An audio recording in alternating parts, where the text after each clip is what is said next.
Ya, baik. Bismillahirrahmanirrahim. Assalamualaikum warahmatullahi wabarakatuh. Bismillah, alhamdulillah, syukurillah, nikmatillah, wala haula wala quwata illa billah.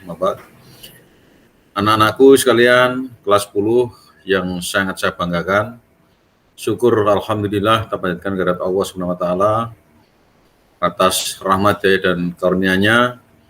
Kita semua saat ini masih diberikan nikmat sehat, dijauhkan dari mara bahaya serta penyakit menular. Anak-anak sekalian, perkenalkan saya Pak Yadi selaku Wakil Kurikulum mengucapkan selamat bergabung di sekolah kebanggaan kita SMK Negeri 2 Bangkalan. Sekolah menengah kejuruan, sekolah pusat keunggulan dan merupakan sekolah penggerak. Anak-anak sekalian, Bapak akan memberikan pemaparan kurikulum vokasi sekolah menengah kejuruan yang merupakan kurikulum operasional sekolah penggerak dan sekolah menengah kejuruan pusat keunggulan. Baik, selanjutnya anak sekalian, SMK 2 Bangkalan sesuai dengan keputusan Menteri Pendidikan dan Kebudayaan Republik Indonesia ditetapkan sebagai sekolah pusat keunggulan. Apa itu sekolah pusat keunggulan? Merupakan program pengembangan SMK dengan kompetensi keahlian tertentu dalam peningkatan kualitas dan kinerja yang diperkuat melalui kemitraan dan penyelarasan dengan dunia usaha, dunia industri, dunia kerja, yang pada akhirnya menjadi SMK rujukan yang dapat berfungsi sebagai sekolah penggerak dan pusat peningkatan kualitas dan kinerja SMK lainnya. Oleh karena itu, kalian perlu bangga dan tidak salah memilih masuk ke SMK Negeri 2 Bangkalan, yaitu sekolah pusat keunggulan satu-satunya di Kabupaten Bangkalan. Baik, selanjutnya, apa saja program keahlian di SMK Negeri 2 Bangkalan? Ada 8 program keahlian, yaitu merupakan sekolah terbanyak dengan program keahliannya di Bangkalan. Yang pertama apa? Yaitu desain dan pemodelan serta desain pemodelan dan informasi bangunan. Yang kedua adalah teknik kimia industri. Yang ketiga teknik mesin. Yang keempat teknik ketenagalistrikan. Yang kelima adalah teknik otomotif. 6. Teknik jaringan komputer dan telekomunikasi. 7. Pengembangan perangkat lunak dan game serta teknik elektronika. Anak-anak sekalian, perlu kalian ketahui dan mungkin bertanya-tanya, apa agenda atau kegiatan selama semester gasal ini di SMK 2 dan di masa pandemi ini. Saya ingatkan kembali bahwa kemarin kalian masuk hari pertama adalah 12 Juli 2021 dan dilanjutkan MPLS siswa baru atau masa pengenalan lingkungan sekolah, yaitu mulai dari tanggal 12 hingga terakhir hari ini, 14 Juli 2021. Anak sekalian, sebelum melaksanakan KBM secara penuh dengan daring, karena posisi kabupaten kita masih zona merah, maka kami menyiapkan 2 hari setelah MPLS, persiapan KBM 15-16 Juli 2001. Kemudian penyiapan modul diktat buku atau LKS adalah tanggal 13-20 Juli. Anak sekalian, karena kondisi pandemi belum berakhir, maka kegiatan belajar mengajar dilaksanakan secara daring, yang insya Allah akan dimulai minggu depan, tanggal 21 Juli 2021. Dalam perjalanan kegiatan belajar mengajar nanti, kalian akan melaksanakan penilaian tengah semester yang dilaksanakan secara daring, yang insya Allah kami jadwalkan tanggal 20 sampai 30 September 2021. Ingat, penilaian tengah semester secara daring akan dilaksanakan 20 sampai 30 September 2021.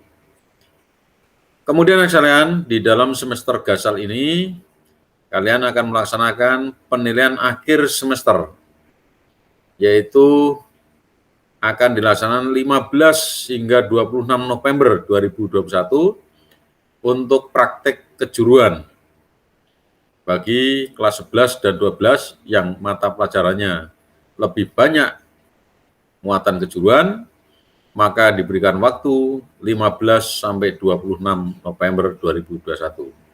Sementara kalian kelas 10 kemungkinan tidak sampai berlaku 2 minggu.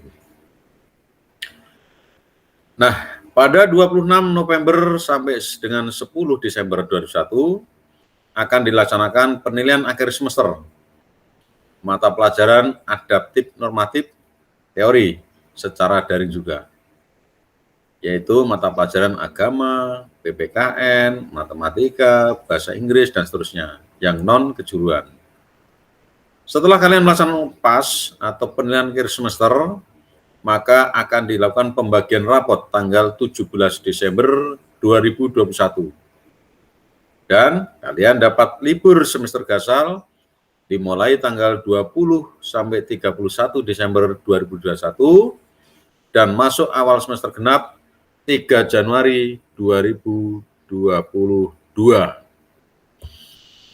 Nah, anak-anak sekalian, Bapak tadi sudah menyampaikan bahwa kurikulum sekolah penggerak atau pusat keunggulan itu bernama kurikulum operasional sekolah penggerak dan pusat keunggulan. Itu sangat berbeda dengan kurikulum 2013 revisi 2018. Kalau kurikulum 2013 revisi 2018 itu ada terdiri dari 3 muatan, yaitu muatan nasional yang terdiri ada pendidikan agama dan budi pekerti, pendidikan Pancasila, bahasa Indonesia, matematika, sejarah Indonesia, bahasa Inggris, dan bahasa asing lainnya. Kemudian ada muatan kewilayahan, seni budaya, pendidikan jasmani, olahraga kesehatan, dan bahasa daerah atau MULOK.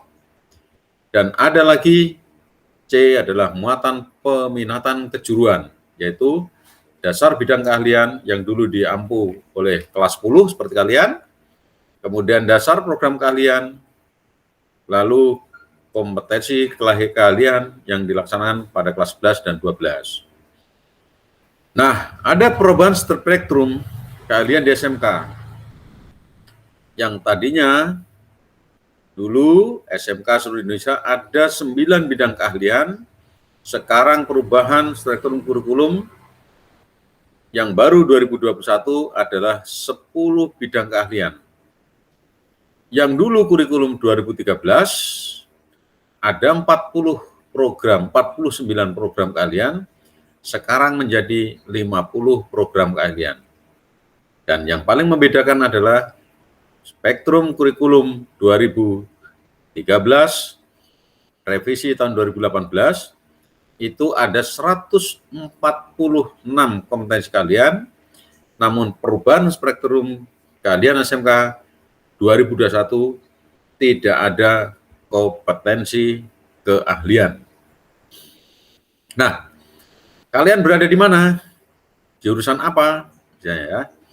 Baik, untuk kelas desain pemodelan dan informasi bangunan itu masuk ke dalam program keahlian atau bidang keahlian teknologi, konstruksi, dan properti. Jadi ingat, program keahlian desain pemodelan dan informasi bangunan masuk dalam kelompok bidang keahlian teknologi konstruksi dan properti. Selanjutnya, Anda yang dulu mendaftar di teknik pemesinan, sekarang menjadi satu ke dalam bidang keahlian teknologi, manufaktur, dan rekayasa, yang terdiri program keahliannya teknik mesin, teknik otomotif, yang dulu adalah teknik dan bisnis sepeda motor, serta teknik kendaraan ringan otomotif, sekarang menjadi satu program keahlian teknik otomotif. Teknik elektronikasi yang dulu terdiri ada teknik kompetensi teknik audio video, kemudian teknik elektronika industri, sekarang dihilangkan menjadi satu program keahlian yang namanya program keahlian teknik elektronika. Begitu juga dulu yang ada kompetensi keahlian kimia industri, dia masuk ke dalam teknologi atau bidang teknologi manufaktur dan rekayasa dengan program keahlian teknik kimia industri.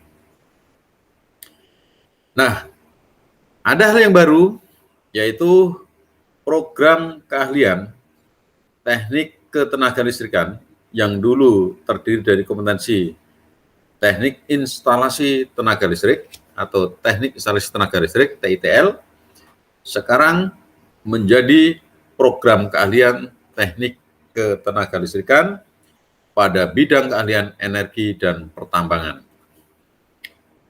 Nah, sekarang untuk yang teknologi informasi, yaitu ada 2, pengembangan perangkat lunak dan game, serta teknik jaringan komputer dan telekomunikasi. Itulah program-program keahlian yang ada di SMK kita. Nah, bagaimana dengan struktur kurikulum sekolah menengah kejuruan agar kalian dapat ketahui?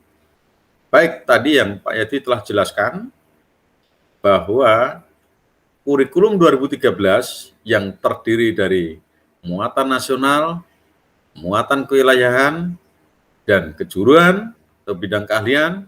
Sekarang untuk struktur kurikulum SMK baru 2021 yang dimulai dari kalian kelas 10, terdiri atas A. Muatan umum, itu adalah mata pelajaran dengan materi umum yang sama dengan SMA. Kemudian muatan kejuruan, yaitu mata pelajaran yang mendukung penguasaan keahlian kejuruan. Ditambah lagi, yaitu C. Penguatan profil pelajaran Pancasila serta pengembangan karakter dan budaya kerja. Ini penguatan profil pelajaran Pancasila serta pengembangan karakter ini adalah mata pelajaran yang baru yang kalian akan terima di kelas 10 sebanyak 8 jam pelajaran. Nah, coba kalian lihat, ini kelompok umum. Pendidikan agama Islam dan budi pekerti. Setiap minggu di kelas 10, jumlah jam pelajarannya adalah 3 jam pelajaran. Atau selama 2 semester sebanyak 108 jam pelajaran. Kemudian pendidikan Pancasila dan kewarganegaraan. Setiap pekan kalian akan memperoleh pelajaran PPKN sebanyak 2 jam pelajaran. Dan bahasa Indonesia sebanyak 4 jam per minggu atau selama 2 semester 144 jam pelajaran. Anak-anak sekalian, untuk pendidikan jasmani yang di kurikulum 2013, revisi 18, jumlah jam pelajaran pendidikan jasmani, olahraga, dan kesehatan sebanyak 2 jam. Sekarang kurikulum baru menjadi 3 jam per minggu. Kemudian sejarah Indonesia sebanyak 2 jam pelajaran per minggu. Nah, dulu di kurikulum 2013, revisi 18, yang ada mata pelajaran seni budaya, untuk sekarang kurikulum baru disebut dengan mata pelajaran seni. Anda dapat memilih, ada seni musik, seni rupa, seni teater, dan seni tari. Nah, sesuai dengan bakat dan kegemaran, kalian dapat mengusulkan jenis seni yang diajarkan, apakah seni musik, seni rupa, seni teater, atau seni tari.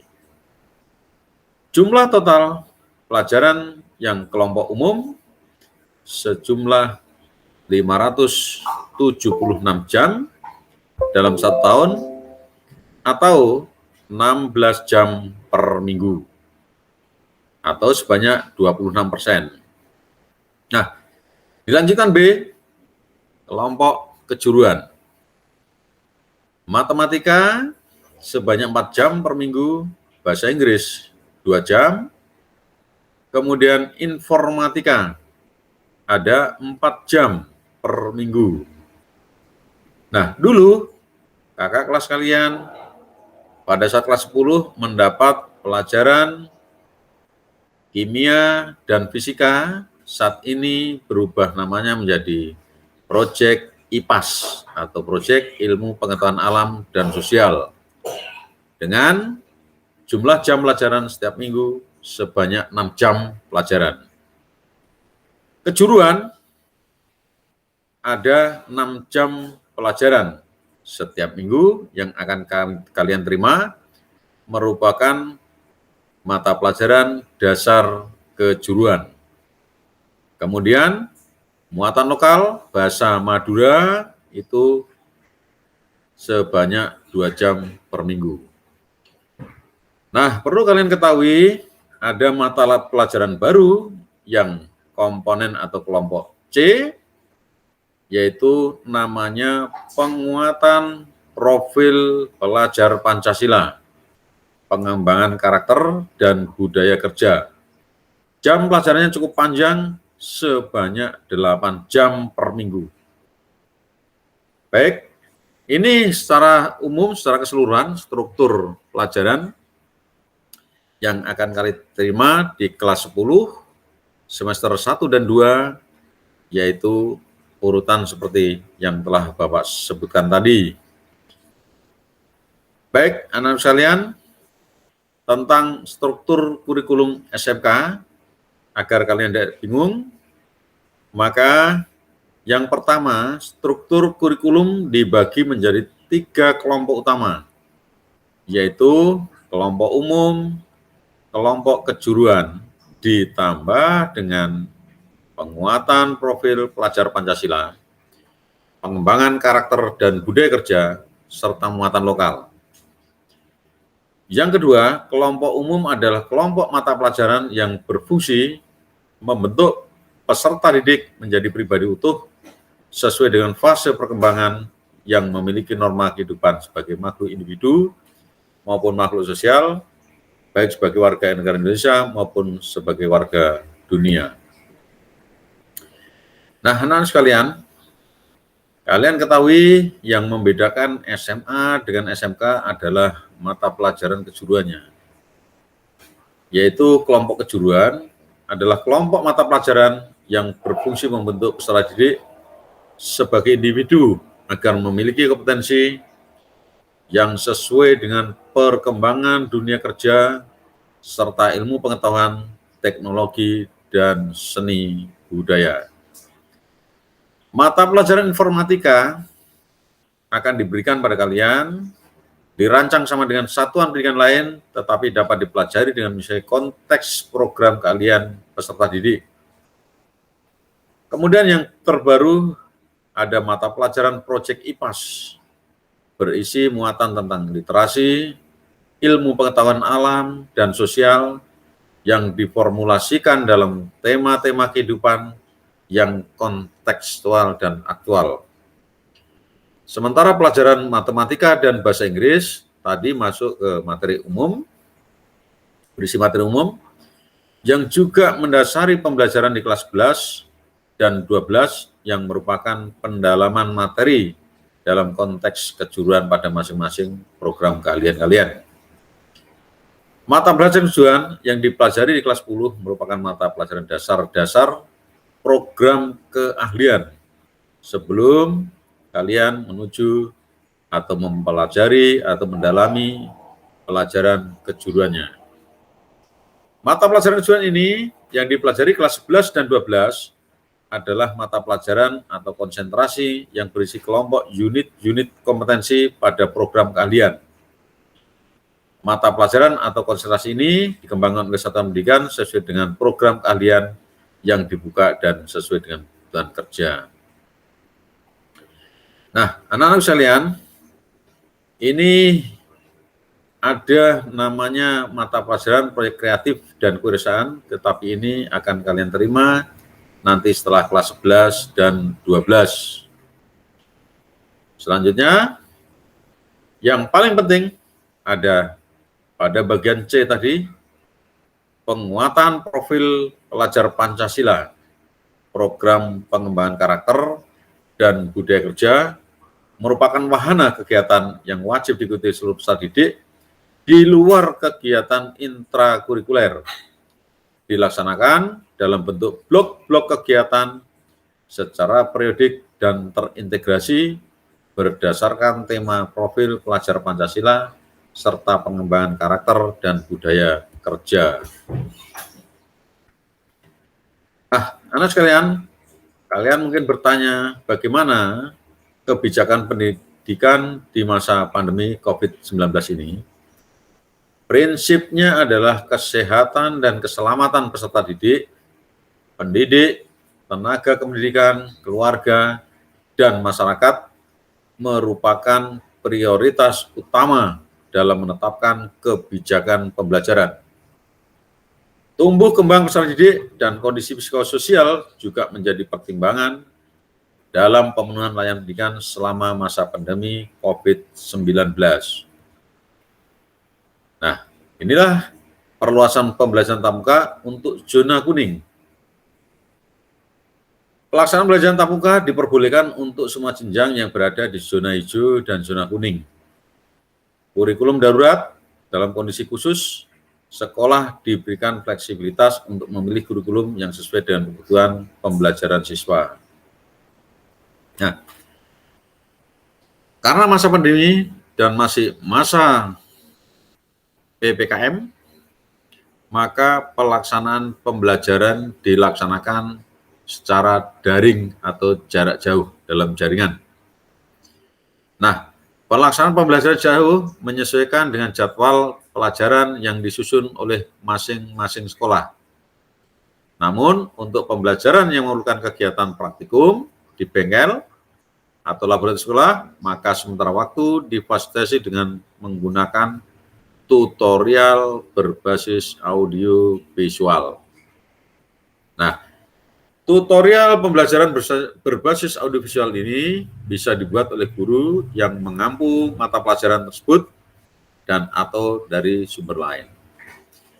Anak-anakku sekalian dan orang tua siswa yang kebetulan mengikuti MPLS putra-putrinya, kami sampaikan juga bahwa karena luasnya ruang lingkup materi agar tidak terberatkan peserta didik, maka tutorial yang berbasis audio video dapat dibuat tiap bagian sehingga durasinya tidak terlalu panjang. Nah, bagaimana pembelajaran di masa pandemi, durasi waktunya? Untuk PJJ, pembelajaran jarak jauh, durasi waktu pembelajaran 1 jam pelajaran PJJ pandemi adalah 6 kali 45 menit atau 270 menit. Kalau kita bulatkan menjadi 4,5 jam, yaitu masuk pukul 7.00 sampai dengan pukul 11.30. Nah, agar tidak merubah komposisi jam pelajaran, diterapkanlah dan dapat mencakup seluruh mata pelajaran, maka dibuat 1 jam pelajaran sama dengan 25 menit. Sehingga 1 jam pelajaran kali 20 menit kali 11 jam pelajaran sama dengan 275 menit atau 4,6 jam. Nah, nanti pada saatnya jam pelajaran tatap muka dapat dilakukan saat zona Bangkalan menjadi zona orange, kapasitas 25%, atau zona kuning kapasitas 50%, maka jam tatap muka pandemi adalah 4 kali 45 menit atau 180 menit dibulatkan menjadi 3 jam pelajaran. Kalian akan masuk pukul 7 dan berakhir pukul 10.00 tanpa istirahat. Nah, agar tidak merubah komposisi jam mata pelajaran, diterapkanlah dan dapat mencakup seluruh mapel, maka dibuat 1 jam pelajaran sama dengan 20 menit. Sehingga 1 jam kali 20 menit kali 11 jam pelajaran sama dengan 220 atau 3,6 jam. Anda akan masuk pagi pukul 7.00 dan berakhir pulang pukul 10.40 waktu Indonesia Barat. Anak sekalian, kita sedang mengupayakan karena pembelajarannya sistem jarak jauh, maka akan disiapkan buku pelajaran, modul pelajaran, ataupun lembar kerja siswa. Sedangkan aplikasi yang digunakan berupa Google Classroom, kemudian X Recorder, Bendigame, atau Zoom, kemudian Google Meet, WhatsApp, dan lain-lain. Bagi kalian siswa yang berasal dari daerah yang sulit mengakses internet, maka diberikan kemudahan untuk datang ke sekolah dan akan diberikan fasilitas khusus agar tidak menjadi hambatan dalam kegiatan pembelajaran jarak jauh. Demikian yang dapat Bapak sampaikan tentang paparan kurikulum serta agenda kelas 10 tahun pelajaran 2021-2022 di semester Gasal kami sampaikan. Terima kasih. Wassalamualaikum warahmatullahi wabarakatuh.